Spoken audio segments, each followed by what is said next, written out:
Welcome to the Strong Search Go-to-Market Podcast. I'm Andy Strong, and today I'm sitting down with Peter Black. Peter has spent 30 plus years building enterprise software businesses from SAP Ariba and Domo through to a key role on the Anaplan IPO journey. Today, he advises PE-backed software companies across the Accel-KKR portfolio. If anyone has the pattern recognition to tell us whether AI really is the next big shift or just the latest hype cycle, it's Peter. This is a real conversation about whether the AI wave is genuinely different to cloud, CRM, ERP, BI, big data, and what that means for how go-to-market leaders actually sell and what it means on how they hire. Peter Black, welcome. Thank you so much, Andy. Really appreciate you having me in. It's a pleasure. And it's a pleasure to join you in Salt Lake as well. Good of you to come to our part of the world. Well, I wouldn't miss it. And having got here and realized what's around, I'm coming back. So good. I hope that's okay. Bring your skis. I'm definitely bringing my skis. So I wanted to start with a question where in an industry where a lot of people kind of bounce around, you had a significant stint within a large organization. What does that kind of depth teach you about building go-to-market teams that if you're a jumpy go-to-market leader, you're going to miss? You're going to miss the ability to build relationships. Okay. Both internally and externally. When I was at Dun & Bradstreet, we had a phrase that you had to sell enough that following yourself the next year was hard. Okay. And so 9 years there. Of your own success. Yeah, when SaaS was not even labeled that. Because at Dun & Bradstreet, I was selling annual subscriptions, upsells and cross-sells throughout the year, renewal, all of that even before it was labeled SaaS. And so the longevity factor, it's one of the key things I look for when hiring is can you follow yourself and have another good year stacked on top of a good year, stacked on top of a good year, and that creates longevity. It also speaks to your ability to manage internal relationships such that you get a position of trust and confidence from everyone else in the organization that you stay. It's a real warning sign, and one of the people that you and I work with a lot has identified that as one of his key attributes that he will pencil somebody out based on more than a few stops in 5 years. So it's really important, especially in SaaS and software where people will potentially jump for another raise in their base pay or something like that, which is indicative of not longevity that we want for in SaaS. Yeah, and particularly so in enterprise sales where you've got longer sales cycles, right? Well, not only longer sales cycles, but oftentimes the technology has such depth and maturity to it that it takes some time to learn it. Right. So the skills of selling and relationship management are transferable. Yeah. But you have to move and learn something new at the same time. So while you may know what you knew at Ariba around spend management, when you then go to inside sales and you're talking to a different persona, solving different business problems, and you have to have enough credibility down a couple of layers to have that conversation, that takes some time. The skill set of selling rolls forward with you, but the ability to learn something new and stay in it is important.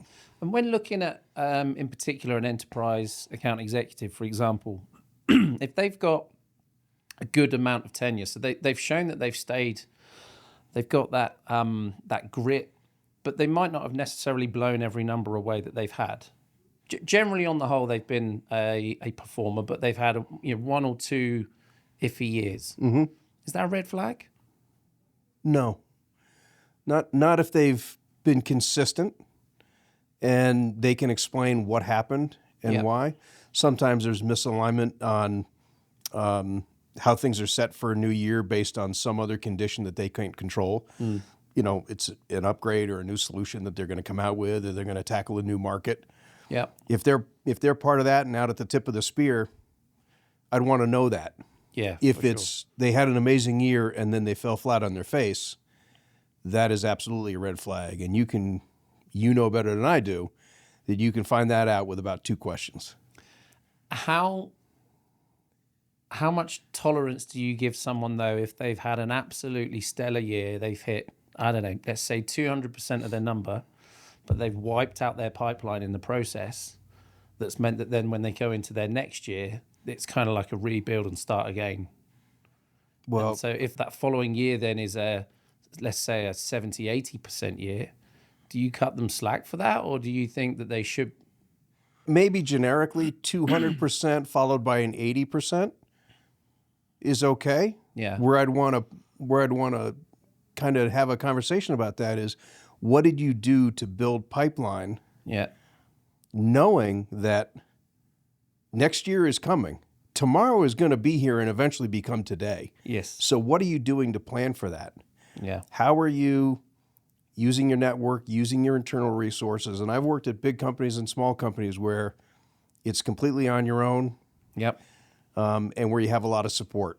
And I've always had a point of view that for a sales rep, pipeline building and making your target is entirely your responsibility. If you get some support via effective marketing, brand or direct marketing, Yep. or you have a BDR that helps you, or anything like that, is gravy. Yeah. But I don't don't rely on I it. don't have I don't have much tolerance for, well, I didn't make my number because I didn't have enough leads. Yeah. That's on you as a rep to figure out how to make that happen. For sure. Because what are they doing? Right. If they haven't got anything to do, they haven't got any leads, they've got no one to sell to. I had a terrific rep for me one time who said, if you're not closing business, you should be opening it. Right. And he's absolutely right. Yeah. I like that. I'm gonna nick that one. So here's the way I think about it, especially for Americans. Thanksgiving dinner is a great meal by itself. Yep. When you put gravy, if you're a gravy guy Yep. or gal, if you put gravy on it, it becomes a Thanksgiving over-the-top meal. Yeah. And that's what I think of as marketing and leads that are created by other people, channel partners, your marketing department, BDR. Yeah. You as a rep, you have a franchise. Your job is to make that franchise a profit center, Yep. not a cost center. So Yes. what are you doing about that? Yeah. Okay. And you touched on big company, small company. So you've done both. What would, and I think one of the moves that you made was from a large organization into a much smaller one. Typically, what are the things that you need to factor in as a go-to-market leader when you're going from a large, structured, well-known organization into a less well-known, disruptive startup or scale-up? Yeah, it's a good question. The first time I did it, I went from 9 years at Dun & Bradstreet Yep. when it was its biggest. Yep. I was there when we bought some companies and made it larger, and then I was there when we divested a couple of companies and became the traditional Dun & Bradstreet again. And then I went to a very small company based out of San Diego. I think as a leader, you need to recognize that you don't have all the support that you had before. Yeah. In terms of admin and marketing and field marketing, and that's both people and dollars to help you. Yep. As a seller, thinking about hiring salespeople, you need people that have that grit, that want to do that. They want to take ownership and take on as much as they need, that they're not looking around wondering, where's my field marketing help? Where's my BDR? Right. You want to have those people that know how to do that.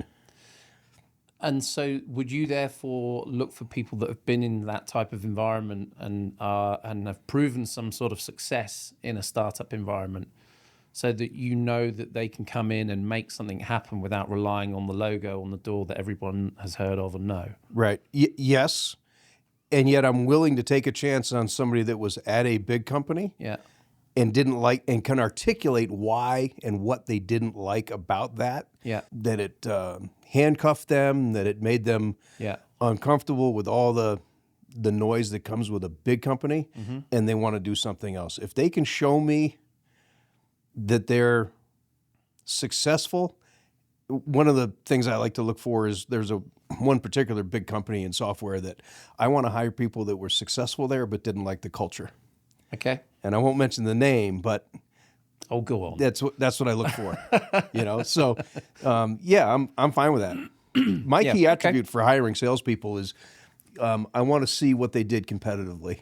Yeah. And I don't mean just athletically, although that's my natural orientation is athletics. If they can show me that they were competitive enough to, whether it's making the Stanford football team or making the Stanford marching band, if they were competitive and serious enough that they did that, that's my kind of person. Interesting. So I actually was going to come on to that a bit later on, because you have got a very sporty background. You're a very active person. And I believe that there is a correlation in the sporting world to the business world. And that's something that I actively look for myself, both when hiring within Strong Search, but also when we're working with our partners. How closely do you see a correlation between sport and business? There's not a lot of daylight between those two shoulders. Right.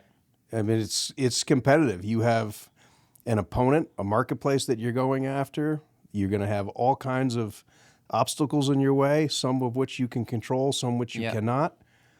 You're going to be way down at halftime and way up at halftime, and you're going to lose and win those games when you didn't expect. Yeah. And how do you fight through those things? Yes. To be a good teammate. Yeah. And persevere through that with a game plan. And I think there's a direct correlation to it. It breeds traits of winners, doesn't it? Yeah. And it also exposes, can we say losers? I mean, in the UK, that's a bit of a taboo thing to say, but I mean, there are always going to be winners and losers. Yeah. That's life. Right. Sorry, guys. Yeah. Well, and maybe that's the difference, right? In the business world, you don't necessarily hear the whistle blow, the clock is at 0, and you've lost the game. Right. You lost that deal. Yeah. The competitor beat you to the market, and now they have an advantage. They captured that rep that had you moved faster in your world, you would have been able to hire. Yep. But you waited too long. Your process for the interview went too long, and they got fed up and they went to your competitor. Yeah. All of that is the same as putting on cleats and a helmet and playing a sport. It's just the clock doesn't go to 0, and you realize, ooh, I lost that game. Sure. I like your comment about the marching band as well, because it's not like you have to be an athlete and be able to run a marathon every weekend. No. It's the mindset. It's the whatever 10,000 hours or whatever it is to be good enough that Stanford will take you and put you in one of the most famous bands. Or if you're a competitive chess player, I don't care. I just want to see that you want to compete and you're willing to put in the time to be good at something. Yeah. Yeah, I like that. Sports is just my natural gravitation, but it doesn't really matter. What I wanted to get your insight into is that and I don't think I'm unique in this way, I think this is probably more common, but I'm interested in your take, is I tend to learn more, if we're talking about losing something, whatever that is, be that a deal, a placement that we should have been, whatever. But I find that I learn more from the losses than I do from the wins. Is that what you would... I believe that's true. I believe the difference, the gap between the two is larger than it needs to be. Okay. We tend to just, when we win, we tend to just celebrate that and move on. Yeah, pat each other on the back and that's it. If you took the same amount of time to analyze how and why you won, where was the moment in time, what play did we run, what conversation did we have, et cetera, around the win, I think the gap of learning between winning and losing would shrink. Fair. But I still think just human nature is the critical lens that is put on a loss. They tend to reveal that sentinel moment when, that's when that happened. Yes. As opposed to when it goes relatively smoothly and you win, those sentinel moments are more obscured because it naturally flows better. Yeah. But if you spent the same amount of time, you'd learn a lot from your wins too. It's a fair point. I mean, the losses hurt, so you don't tend to want to experience that again. Right. But why can't that work the same way for winning as well? Well, and I think they're just more obvious. Yeah. We don't spend the time because we won. Yeah. And they're not as obvious. Yeah. But I am a proponent and a believer that on every big enterprise deal that you win, if you look back, you probably can identify at least 3 times when you thought you lost it. Okay. And what do you do with that information? So you've gathered that information between you and the team that were involved in that deal. Is that then shared across the rest of the org? If you're doing it right, it should be. Yeah. We should share in our wins and losses. Yeah. And sometimes it's really hard to identify and have people articulate how they want it. Okay. I remember specifically one of my top sellers at Anaplan. She won a very large deal, and I asked her to put 3 slides together and spend 15 minutes on a global team call explaining the win. And she looked at me with fear in her eyes because she said, I don't know how I did it. It's just what I do. Yeah. So for her to break it down and effectively, sports analogy, look at the game film, made her very uncomfortable because she didn't know. Okay. She just did what she did. She had the conversations she had. She chose the words that she used with each person at a time, and she didn't really plan it out as much as other people do. And she had an ability to do that, and so for her to break it down and analyze it and talk to other people about it, so scary. Practically gave her the hives, you know. But it was great. But did she repeat that success? Oh yeah. So she was just naturally doing. She was probably more aware of what she was doing than she might have thought. Maybe, or yes, and there's a pattern to what she and other great sellers do, even if they can't identify what they did. It's not natural. It's not a God-given ability. It's a skill that needs to be developed. Yeah. To sell and manage relationships, because really, selling at the right level is about matching your activity to the buyer's journey, and trying to change the arc of that buying journey. Okay. To your mutual benefit and favor. Yep. This whole win-win doesn't work, just as win-loss doesn't work. Okay. I would submit that, Andy, if you're going to think about buying this software that I'm selling you, I want you to feel like you got a great deal. Okay. I need to feel like I got a good enough deal. Yeah. Because I can stack a bunch of good enoughs together and I'll be fine. Okay. So, but for some reps, they're not self-reflective. Yeah. To understand what went right and what went wrong. Yes. And that may be some of the thing you see in the person that does 200% and then 80%. Yes. Because they're not doing all those things as a practice, as a thoughtful exercise. One of the things that we talked about in the last podcast with Mark McCarthy was around the combination of science and art. So could it be that this sales lady that you're talking about had the artistry down to a T, but it was all natural as such? So she wasn't necessarily cognizant of how good she was. It was. I'm not sure whether it was natural or whether she had just been so astute at practicing that it became an habit. And she was unconsciously competent at it. Got it. Which can come across as natural. Yes. It's hard. Yeah. It's why it's a really hard profession. And it's interesting you say that. My father's business program that he sold was, the name of the program was The Art and Science of Professional Selling. Oh, really? And so there is both. Okay. Especially at the enterprise level. For sure. Yeah. You talked about the arc and being able to influence that.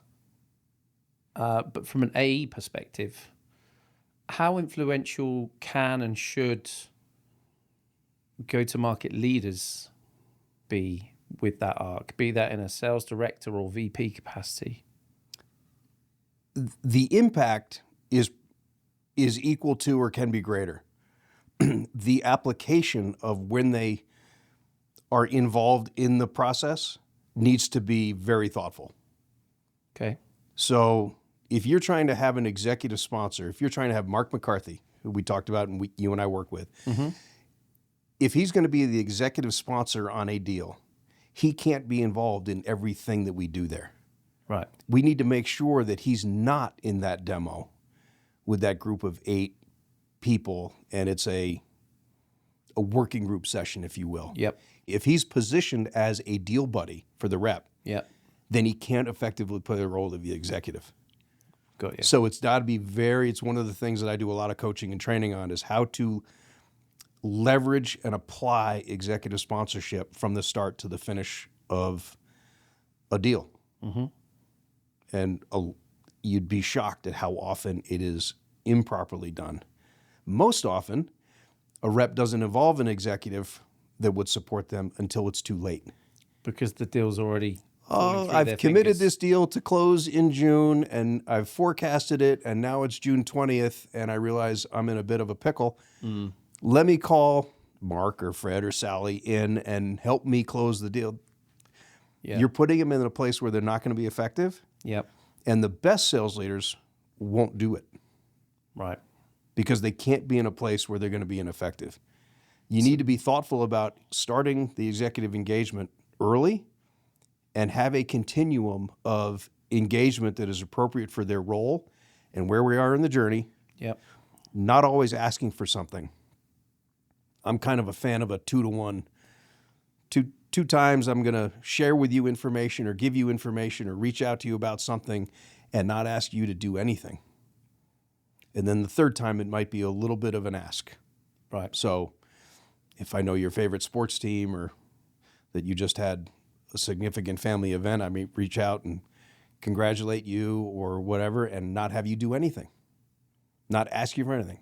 Do that a couple times, and then the third time when it matters is maybe hit on that topic, personal topic, and then say, hey, we would appreciate, I think it would be helpful for you if we also had a relationship with this person in your organization because we think she's influential.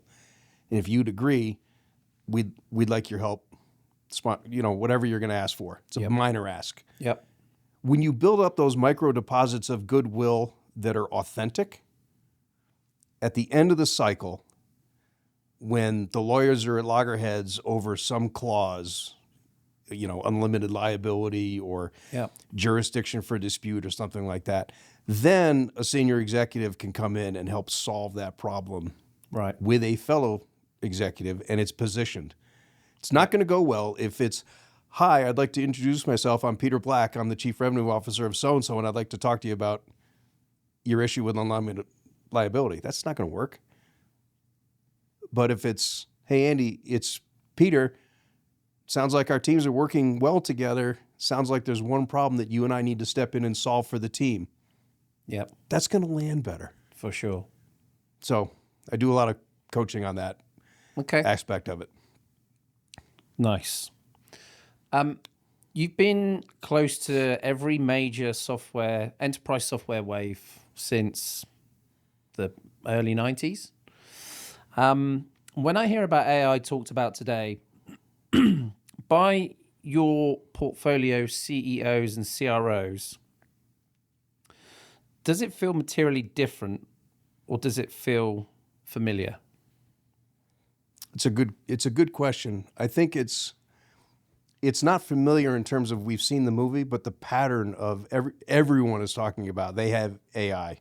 They have this. I don't know if that's going to be true. I think it'll be revealing over time who has something that actually moves the needle for their customers, as opposed to it being something that they broadcast and advertise that they have.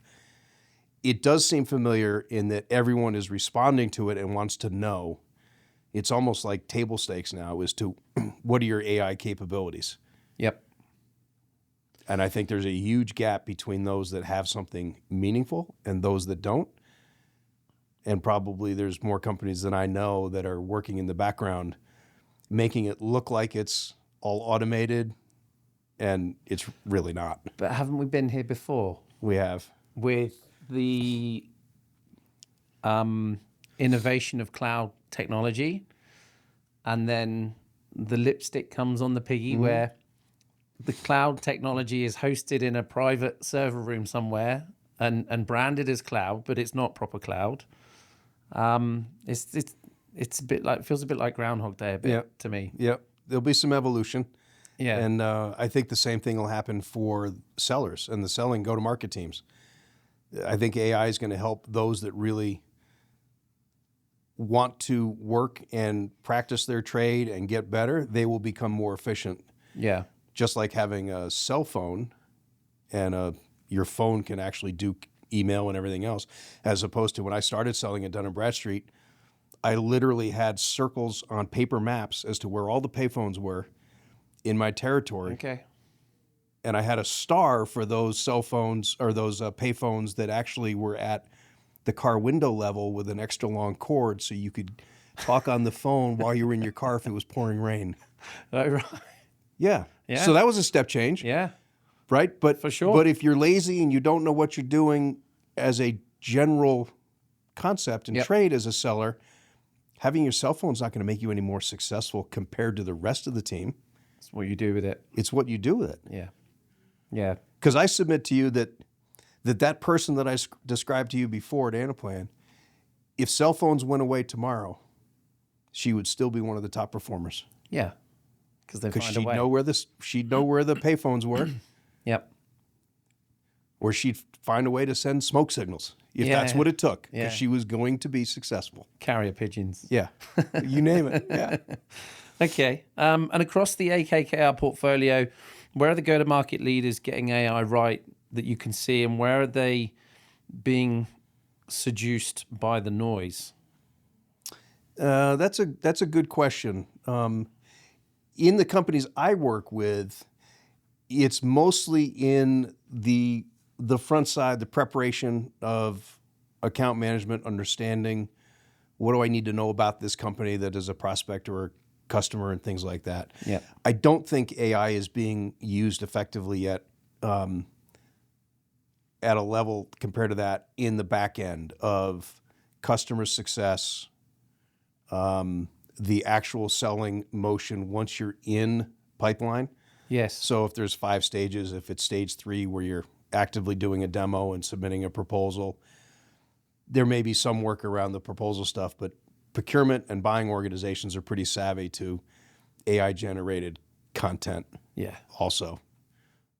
What I want to come on to is the sort of classic go-to-market playbook, and it being, and you've kind of touched on this already, so this will sink in quite nicely. But if it's business-led and it's value-led and it's ROI proven, it doesn't matter whether it's AI or SaaS or lattes.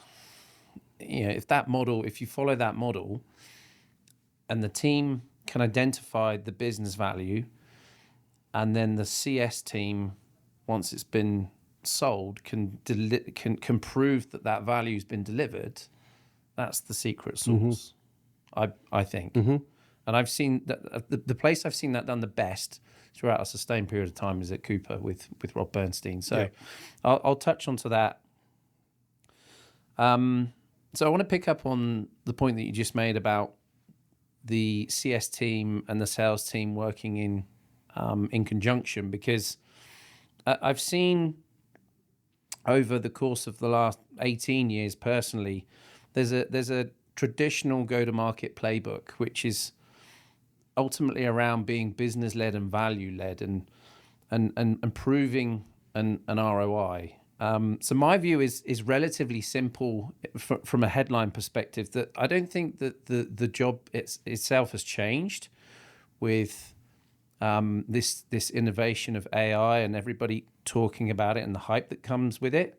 I think the key is when you look to find what the business problem is that you're looking to solve, you can assign a tangible, measurable value to that, and then you can sell consultatively around the ROI. Then you have your CS team measure deliverability to prove that value. Does that kind of resonate with how you would see it, and how the kind of traditional go-to-market playbook has been relatively the same over the last couple of decades? Yeah. Whether it's on-premise software as a service, Yeah. AI functionality or not, Yeah. it's still the same basic thing. What problem do you have, or what opportunity are you trying to capture, and can my offering help you? And Right. can I prove that to you? Can I prove it in a way that, as I refer to it, is meaningful, measurable, and sustainable value? Okay. If I have those three things, the other things become less important. Right. Some companies, I don't suspect, but some companies might go back to on-premise software. I don't think many will, but it's a potential. Certainly the model for SaaS is changing. Yep. Around the licensing and the people moving from headcount driven to consumption based to all these things. We saw that at Ariba when we were selling on-premise software. Yep. The employee headcount was the proxy for the amount of spend and therefore the value that we were going to deliver and that we charged for. As soon as we came out with solutions that actually could measure how much spend went through the system, just like Coupa, then that became the measuring stick. Yep. And it was how much spend you were putting through. Right. And things like that. It wasn't about headcount of how many people touched it. A lot of that was driven economically too by recognizing that a very large corporation with millions and millions of dollars to spend maybe had a very small group of people that were using the tool. Right. So it really couldn't be licensed based on headcount. Yes. As we were going through it. So I think all of those things are out in the margin of the core value of what problem are you trying to solve or opportunity you're trying to capture, and does my offering help you get there? Right. And then the economics, the commercial construct will take care of itself. Yeah. I've seen, I did a lot of work in the past with Cooper, and that's where I saw firsthand where Rob Bernstein had really kind of run this playbook brilliantly. And he coined it as value as a service. And it was all trust based on not just making big claims or putting kind of false numbers out there of what could be delivered, but actually measurable KPIs and values that would then hold themselves accountable to that once the technology had been delivered. Right. Which drove adoption, trust. And then that built this whole kind of momentum, because when you've got clients buying the technology, they're then the value's being proven to them. So they don't even need to justify it to themselves. It's being shown on a dashboard. Right. You're then going to go and say nice things about that technology. Yeah. That's got to make other companies want to buy. The best clients are ones that will allow the software provider insight into what are they measuring, what do they care about, and how are we doing against that. Right. Is it measurable, meaningful, and sustainable? Yep. And what are the it buckets that we're driving to? Oftentimes procurement will try and temper that, because procurement's point of view on that very often is you're giving up leverage on a negotiation for price. Yep. And I think that's rather short-sighted, frankly. Why? Because if we're giving measurable, meaningful, sustainable value, reasonable minds can come together as to what that's worth. And typically at an Ariba or an Anaplan or a Coupa, where you did so much recruiting for them, the value far exceeds the price that they're paying. And that's okay. Yeah. I want you to feel like you got a great deal. Yep. And I want to feel like I got a good enough deal, because I can stack a bunch of good enoughs together. Yeah. And be fine. So I think the best companies have a business case process, and if they do, they allow us as the provider to have insight into that, or even provide a business case that starts to identify, what do you care about? What are we trying to solve for and capture as an opportunity? And The stronger the business case in terms of the structure and the process, not the value that's at the end of the analysis. The more disciplined you are on building a business case, it's easier to sell to those companies because they're disciplined about what they want. They know what their hurdle rate is. I've had clients over time say it needs to be, 8 times ROI and a payback or cost neutral within 6 months. Otherwise, you don't even get on the agenda for the quarterly review at the senior level or something like that. Yep. When there's that kind of dialogue, now I know what I need to do and show you to get there. And that's an easier sell than you hiding behind your buying journey and only talking to procurement, who has a narrowed view of what the goal is and what the game is that we're playing together. Yeah. So I'm a big proponent of the value-based business case, and it's not a flimsy ROI calculation that is on every website of every SaaS company. That's not interesting. It's a real business case that will pass the sniff test of a senior finance person. Fine. Ellen, I think we need to take our ROI calculator down. But it also drives it's the difference between must-have and nice-to-have technology as well, right? Mm-hmm. If there's a clear business case, then you're de-risking it being a bad investment. You're proving that it's going to make a difference to that organization. There's always going to be more availability for improvement than a company can take on. Yep. There's also going to be more ability to find the money in a company to buy something if they see that this is worth spending money on. Yep. This notion of, well, we don't have budget. Yes. If the return, if the value, if the risk avoidance is great enough, they'll find the money. Yeah. For sure. If I said to you, Andy, do you have a $100 bill? You probably would say no. But if I said, Andy, if you find a $100 bill in the next hour, I'll give you 200 back. You'd find it. You're going to leave this podcast and go find the $100 bill. Yeah. Right? And businesses work the same way. Yeah. They'll find a way to pay for it if is good enough. It's so true. We have the same analogy where we take a lot of effort to speak to people, and we want to talk to them on the phone because it's the most effective method of communication other than in person. And when we're looking to reach people that we've not spoken to before, we could send an email, and they might reply. But it won't enable us to get that same level of rapport. We won't be able to understand what their current situation is, what their motivations could be to move, what is important to them if they're going to move in their career, either now or in the next 6 to 12 months, what the ideal next step looks like. And so we need to get people on the phone. And then I'll say to people, okay, well, how have you got on today? I didn't manage to get hold of anyone. And it's like, well, imagine that I'll give you £1,000 for every person that you get hold of. What would you do differently?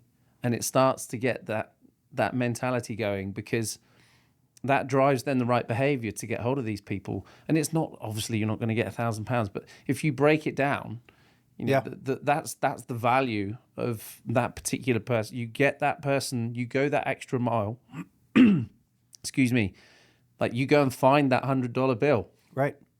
The teams that I coach have heard me say countless times, what would you do differently or faster if you had to pay your mortgage by winning this deal this quarter or by next quarter? Yeah. And if you put that lens on it, your creativity engine will spin up. You'll figure out how to leverage an executive sponsor. You'll figure out what that person cares about. I think texting is a great way to trade information. It's a lousy way to communicate. Right. Yeah, for sure. I was able to text you to say, hey, do you want a latte on my drive down? Yeah. But we couldn't have done this podcast over text. No. Right? It's a great way to trade information. Wouldn't have been anywhere near as good. It's lousy to communicate. Yeah, agreed. So, yeah, old school, in person, or at least voice to voice is really, really important in selling. But isn't it even more so now with AI? Because I go on LinkedIn now and I read the feed and people writing articles, and I just think 80% of them are probably AI generated, or certainly AI enhanced. Mm-hmm. And that's okay, I guess. It depends what they're writing about and whether it actually has any meaning. But the concept of actually writing a blog or doing something now is kind of tarnished. Yeah. I don't know if it was you or if it was another recruiting firm a couple years ago. We interviewed a fellow and we asked him to send us his 90-day plan if he got the job. Within an hour, we had like a 12-page write-up. Yeah. It's good. You didn't write that. Superhuman. Yeah. No spaces between the end of a sentence period and the next one. Lots of long dashes. That's like. Yeah. Well, so to me that's a knockout blow, because that's just lazy and inauthentic. And that drives me on to the next question. So if you're saying, okay, what could you do? Your mortgage is on the line here to get this done this quarter or next. Could that not breed that kind of cut corner mentality though? It can, if you're just going to go use AI on your computer and come up with something. But the creative, thoughtful, small team that's working on the deal, brainstorming around what would we do? Do we know this person? How do we get to her? What do we know about her? Does anybody else know her? How do we leverage an alumni network from either university or corporate? I've seen all of that so many times. Yeah. And it's turning on the creative juice to where you're changing the arc of the deal, not just saying how high when the customer procurement comes back and says jump. Yeah. That's not a seller. That's somebody that's managing somebody else's process, and that's not nearly as effective. Yeah. And it's certainly not nearly as interesting to be in that environment. Fair. When a board pushes a CRO to be an AI company, how should that CRO translate that pressure back into a business-led go-to-market motion and not a product feature parade? Really good question. I think you need to have the conversation with the reps as to what's real and what's on the roadmap. Yep. And how are we going to position that and get feedback from your reps, and if you have an advisory board, which every meaningful software company should have from their customers. Is this, if we develop this, would you want it? Would you use it? Would you pay for it? Those are three different questions. Yep. Right? And then where would we focus? Because the seller, the go-to-market team, is charged with not only getting out the message, but then responding if the message doesn't actually deliver what you promised. So I would be not pushing back, but riding shotgun with that board and with the executive team, making sure that we are appropriately out over the tips of our skis, not inappropriately driving driving something that is fake, because that will do more damage than anything. Yep.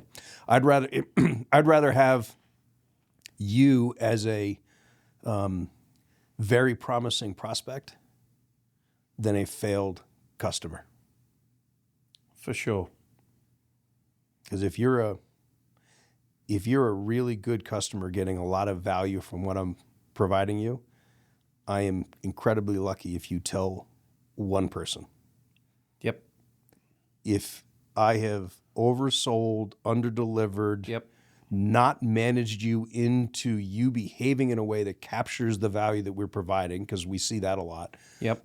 And you only tell 10 people, I'm luckier. Right. So true. So negative experiences and news travel further and faster. It does. It's just the way it is. Yep. You've only got to go on Glassdoor, and that's normally a place for people to go and rant. Right. It's rare that people go on there and say the nice things about their company, and that's not slate against Glassdoor. I think it has a value, and I think it is an insightful way to be able to look into an organization. But sometimes you need to take it with a pinch of salt, because that's a place where people want to go and air their dirty washing. Right. They're not typically going to go to Glassdoor and say, I'm just randomly thinking about it on a Thursday morning. This company's great. Yeah, and I'm earning loads of money. Come in and join. Right. I'm willing to share it all with you. Yeah. Typically, that's not going to happen. Not normally. Yeah. For sure.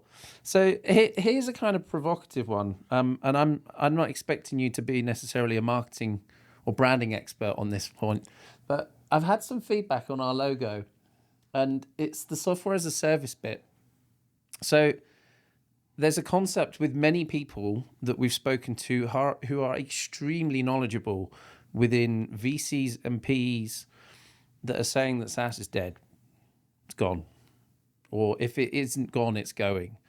What are your thoughts on that? And does that mean that we need to change our logo? Because so let's work in reverse. No, your logo's great. And SaaS is not going anywhere. Okay. It'll change and evolve. Yeah. We're already seeing it where some providers are going from discrete license count based on head count to consumption. Okay. And things like that. Yes. But I don't, as we talked about it earlier, I don't think we're going to go try and put the toothpaste back in the tube and go back to fundamentally selling behind the firewall solutions that companies have to have whole teams of people manage something that's not their core competency. Right. That's the beauty of SaaS, is I can just get the benefit from your expertise, which every software company, by the way, on the planet exists only after somebody tried to build it internally and it failed. Right. Yep. So why go half measure and have something built static, put it in, and then you need to manage to it and do all the upgrades? That ship has sailed. SaaS is here. It just, the economics, the modeling, all that stuff will change and evolve over time. Yeah. I agree. But that logo's killer.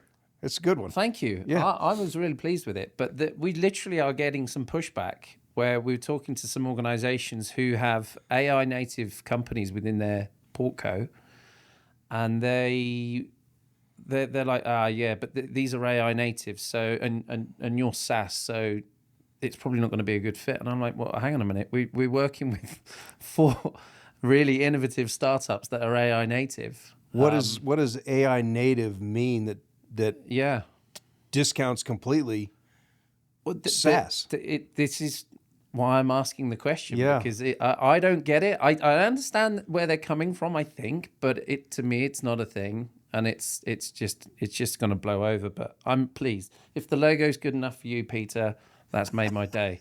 I'm happy with that. It sounds like you've got another problem in terms of trusting somebody else's judgment on something. Yes. But I like it. It's cool. Yes. That's a cool one. Yeah. We do have a problem with that for sure.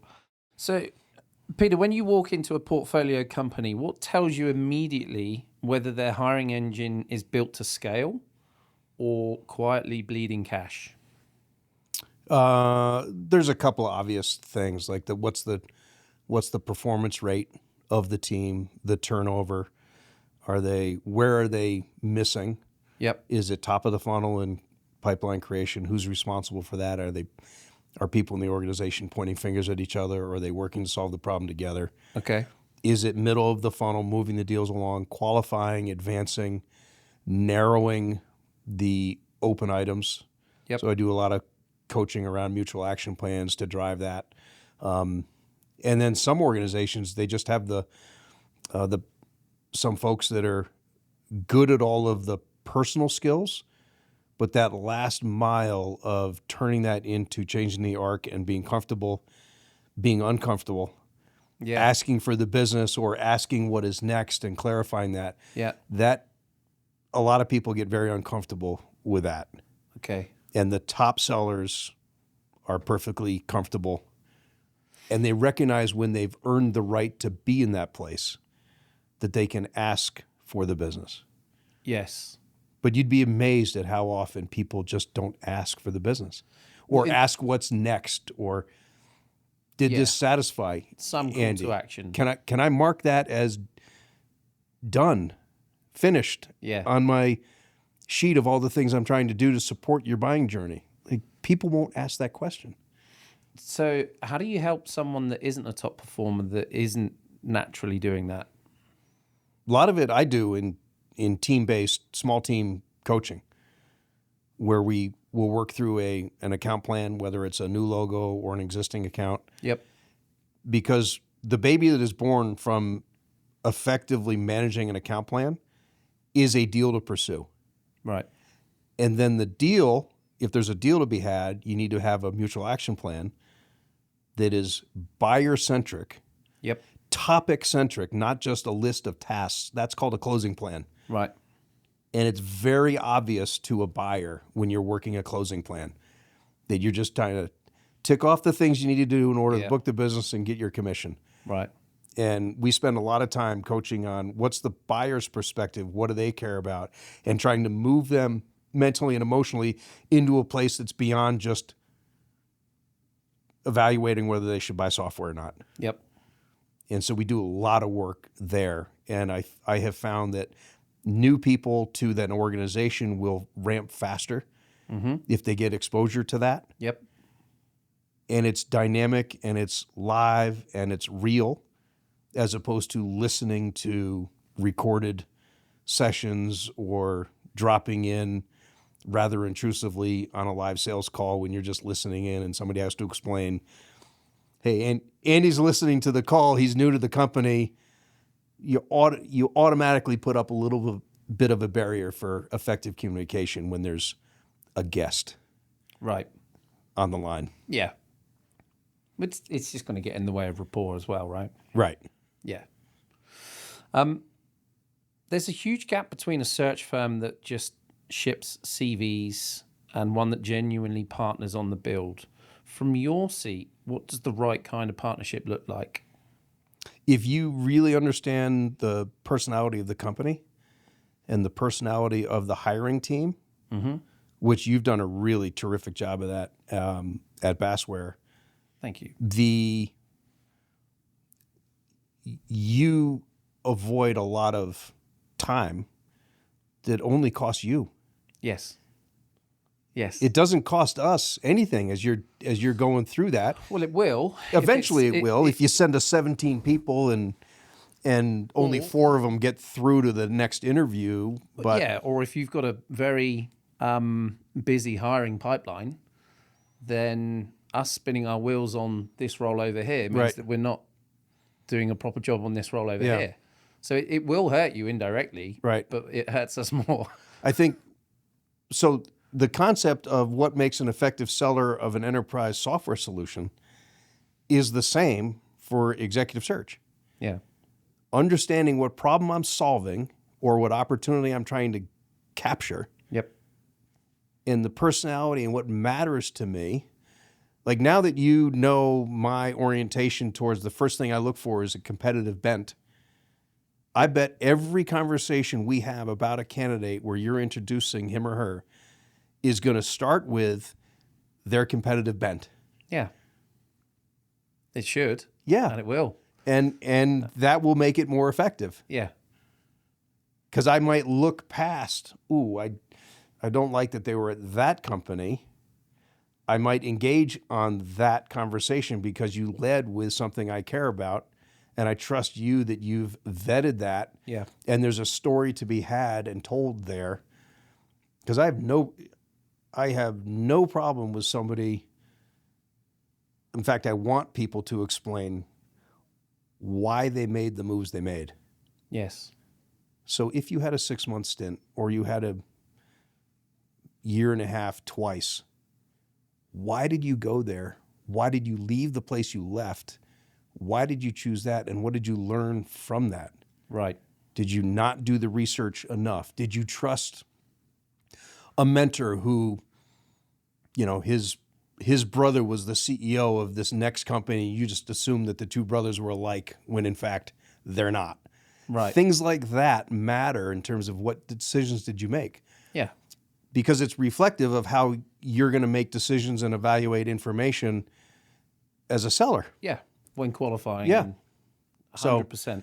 You are very effective at understanding what your client needs. And my engagement with you at Bassware is my point of reference. But understanding what Mark and Jason and me and John and Sarah and Michael Dosh, you kind of tap right into that very effectively. Yes, but you guys also make it a lot easier than we can sometimes find, because we get a quality, we get prompt feedback and we get constructive feedback, and also unfiltered. We want to know, we need to know how people are feeling. Yeah. So that we can Those understand. Monday morning calls with our team are very effective, and they cut through a lot of the clutter, the noise clutter. Yes. Makes you better, makes you more effective, makes us better and more effective. And that is relatively unique to be brought in and to be able to be included in that environment.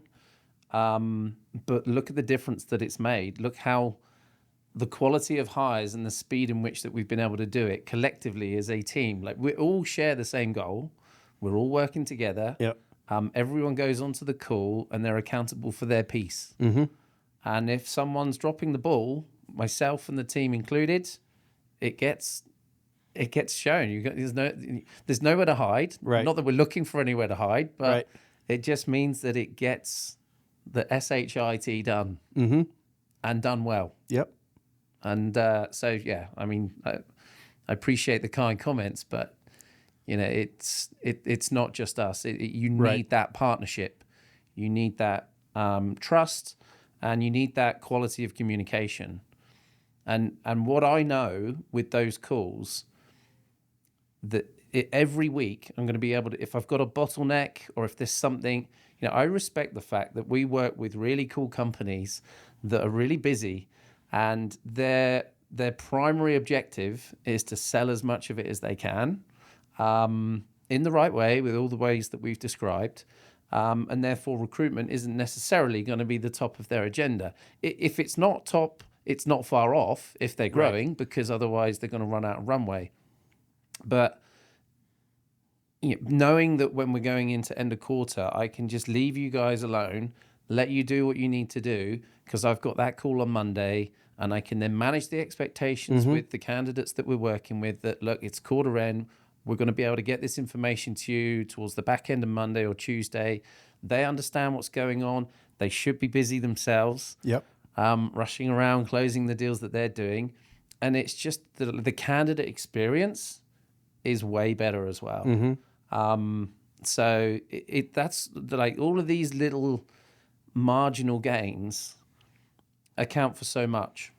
Well, there are times when we're not focused on hiring because it's the end of the quarter, For sure, or whatever, we're driving something. But at the forefront of the most effective organizations is the people side. Yep. Sometimes it's obvious, sometimes it's not. But I believe in this notion that I've labeled PPR. If you focus, as a leader, if you focus on your people, first and foremost, and then you focus on the process, because every process that a seller or anybody in an organization that they deal with is either enhancing or inhibiting their ability to be great. Yep. There is no middle ground. It either helps or it hurts. Right. If you get the right people working in an environment that allows them to be great, the results are going to be off the hook. Yep. It just will be. I've seen it for 30 odd years. People and process will drive the results, and your job as a manager, as a leader, gets exponentially easier the more you focus on the people and the process. Yeah, for sure. I've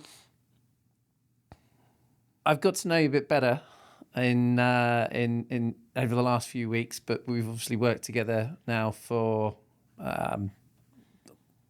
12, 14 months. And one of the things that I want to ask you about, and I'm not sure how you're gonna take this one, but let's just do it anyway. You are like a genuinely nice guy. You like to have fun. You're a people person, And in my experience over the years, that's not always a common trait that you find in go-to-market leaders. There can be some real assholes around that can drive some really big results, but they're just not very nice people. You've got both of them. Oh, that's very kind. How well, you're welcome, but bluntly, has that caused you any challenges over the years at any stage where maybe you've, I don't know, not driven a hard enough line, or you always seem to command the gravitas and respect and attention of everybody that I've been working with since we've been working together? Has that always been the case, I guess, is the question. That's very nice of you to say. It's embarrassing, but I Like appreciate it. I think it stems from my parents and my family, okay. Heidi, who you met yesterday, and my kids, and yes, it's hurt me over time, I'm sure, but I don't care.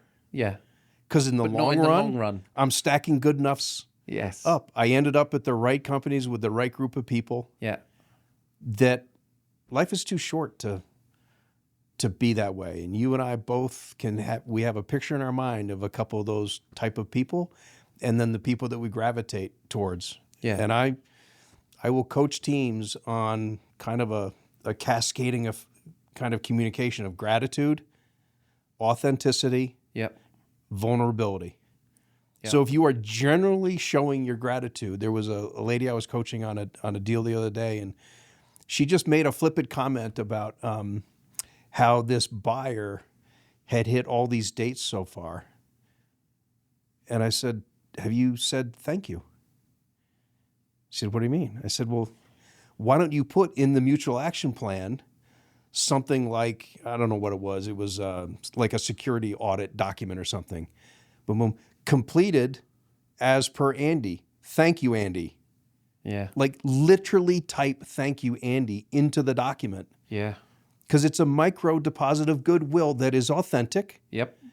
And then when you have those things, you can then be vulnerable to say, Andy, I'd love for the opportunity to do this podcast. I'm a little anxious about being vulnerable like that makes it more authentic. Yes. And I submit to you that I'm old school, and it's people and it's voices and seeing people. The Zoom thing drives me crazy, after all these years with spending time with you yesterday and today. I think this is a better environment for us and completely than doing agree. It over Zoom. Completely agree. I mean, it has its place, and we were forced to use it whether we liked it or not for a period of time. But it doesn't replace the. No. Well, but if you're grateful for well. If you're grateful for what you have, yep, and you're authentic and you're willing to be vulnerable with people that have earned the right for you to be vulnerable with, yep, you're gonna get more by giving. And I don't want to get too philosophical, but I just be a good person and good things will happen. And if you feel like you're around people that make you uncomfortable and you don't like their ethics, there are lots of companies and lots of people where you can go find your people. Yeah. And do your thing. And I've been down that road too, where I was like, this is not a place for me. And you get out. And this is a really, really interesting point. So presumably that would be as a mentor to a sales person in their late 20s or early 30s, that predominantly what I see is people at that stage of their career are absolutely laser focused on earning as much money as possible. Is that the be all and end all? No. Right. No. You have an infinite capacity to make money. You don't get tomorrow.